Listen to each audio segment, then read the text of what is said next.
大家好，我是张大哥。今天我们要来看的这一组分油盘，比较特别。这一组分油盘是从香港的一家保养厂送过来维修的分油盘。这颗分油盘呢，它是用在1986年的宾士 Wagon W460的280，应该叫做280 GE 上面的分油盘。那我们看到这颗分油盘，它是属于一代的分油盘，一代机喷的分油盘，它并没有插压阀来调整油室的上下油室的压力。那它是利用我们看到的这个是加热阀来调整它的压力差，然后顺便达到冷车加浓，就所谓 Q-New 的功能。因为它这边有个加热线，它的角色主要就是作为第一代机喷的提供上下油室压力差来决定供油量系统的供油量的一个元件。那这组分油盘，大哥现在已经把该接的管路都接上去了。然后我这样大概介绍一下啊。这颗280的分油盘，它当然是6缸。那这个地方呢，其实它是接冷车喷油嘴的。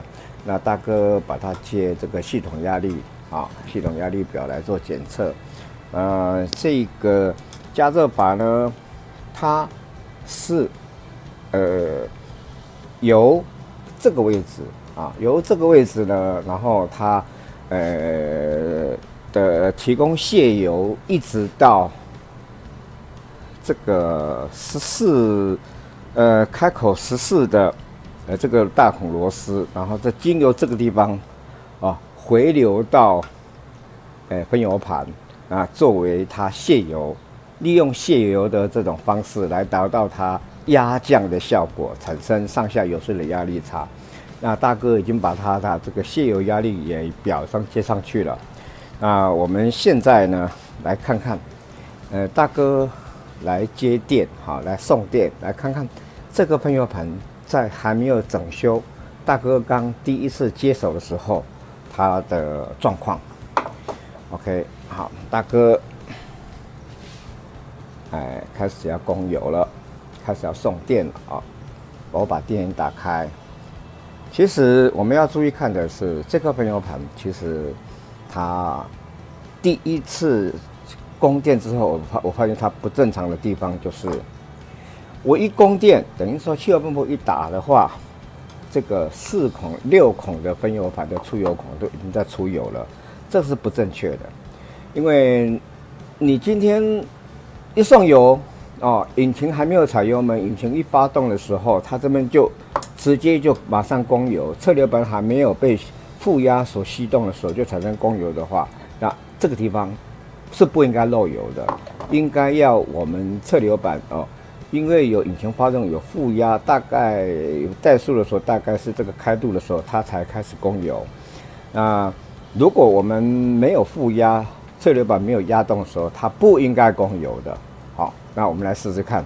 大哥有发现它有这个现象，我引擎一启动，汽油泵一转动供油的时候，这个油孔就已经出油了。好，我们来试试看。好，大哥现在开始供油。好，我们看到这个油已经出来了。这个是不正确的。照正确是应该在怠速的时候，大概这个开度的时候才应该供油。所以这个分油盘目前碰到的第一个状况，大哥发现它是故障的。故障的现象就是引擎一发动它就供油了，侧流板还没有被负压吸动的时候它就供油。OK， 好，我把这地方擦干净我们再来看看。OK， 好，大哥现在启动电门供油。我们有很明显看到，它已经在开始供油了。那这个问题大哥一定要先解决，然后呢，我们再来做一个这颗分油盘还没有整修之前，它整个供油量的状况。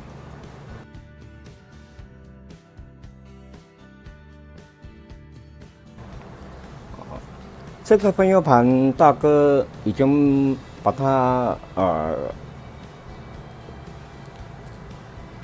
供油的问题，也就是说一启动之后，启动马达，电门一启动，汽油泵浦在供油的时候，它这边出油孔立刻出油的这个现象已经把它处理好了。那当然，这个现象所造成的结果说，引擎是绝对发不动了，因为一定是，怠速的时候供油量过大，那火星塞应该都是全部都被汽油淹掉了，根本发不起来。那大哥现在第一个已经把这个问题解决了，我们才能够来做它未处理前的供油量的测试。好，我们来看看。这个整个出油嘴，大哥已经用纸张把它这个油位都已经把它擦干，让它比出油孔低一点，这样我们才能看得出来它到底有没有在出油。好 ，OK， 大哥来启动电源。OK， 我们来启动电源，我们来看一下。这出油孔目前是没有出油的。我们再近一点看，目前并没有跟刚刚一样一直在冒油了。好。那什么时候才会出油呢？引擎发动的时候呢，因为有负压吸这个侧流板，那侧流板的负压往下拉动这个侧流板，然后才会带动顶针，使得它开始供油。好，我们来试试看。我们看到了，这个时候才应该要出油，这个时候才应该要出油。那如果引擎没有转动，它根本没有负压，它根本不应该出油的。好，我们先把用纸张把它擦干，我们再来看一下，确认一下它是没有在出油的状态，我们才能够做下一步的测试。OK， 好，油没有再出来了，因为侧流板没有压动，电源也是在开启状态的。OK， 好，我们再试一次。好，大哥现在要加油了。OK， 好，这个是正确的。接着我们下一个就要开始测试。它在还没有整修之前的出油量的状况。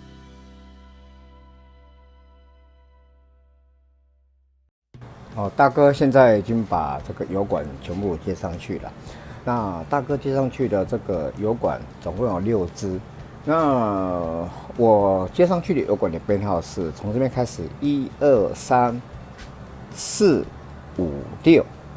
但是这个是跟车上实际上的接的喷油嘴的顺序是不一样的。那喷油嘴的顺序，其实我印象中应该这是第一缸1、3、2、6、5、4、6、5吧，好像是这样子。那但是当大哥现在接上去的是从这边开始1、2、3、4、5、6 ，OK。那以280的这个喷油盘，它的全油门1分钟全油门的出油量，它是应该在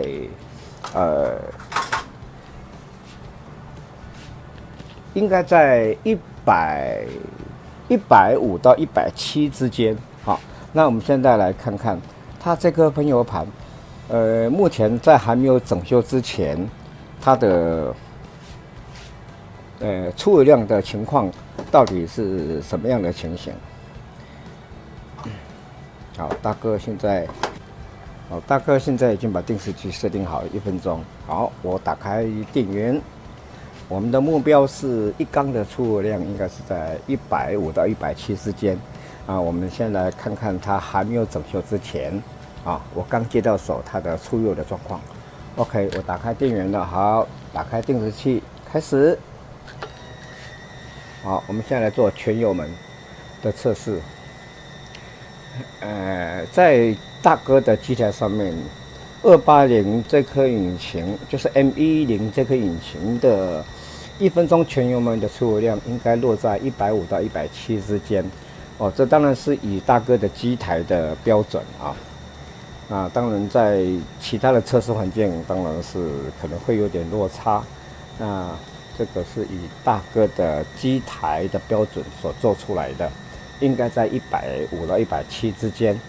我们现在来看看，我在还没有整修分油盘、还没有校正这个加热阀之前的状况。好，我们来看看这部车子当时到底碰到什么样的问题。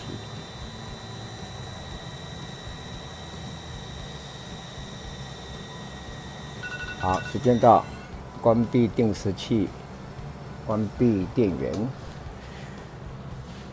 画面上由右到左分别是1、2、3、4、5、6缸。第一缸的出油量在120、125，第二缸120，第三缸120，第四缸130，第五缸125，第六缸130。那跟大哥所要求的150到170之间是有落差的。那这代表说，它这个分油盘在还没有整修之前，加热阀还没有校正之前，它的供油量是不足的。也就是说，供油会过稀，车子是马力不足的。那当然是因为分油盘阻塞了，然后它加热阀也没有校正。因为久了之后，用了30多年的老车，它整个油路都会被汽油胶堵住了。那这个是所有车的通病。那我们如果整修过之后呢，至少应该还会有20万公里的这个堵塞寿命吧。OK， 好，那接着大哥就要来整修这个分油盘。再来校正这个插压阀，好，使我们的目标达到1分钟的出油量，全油门应该在150到170之间。好，等下回分解了。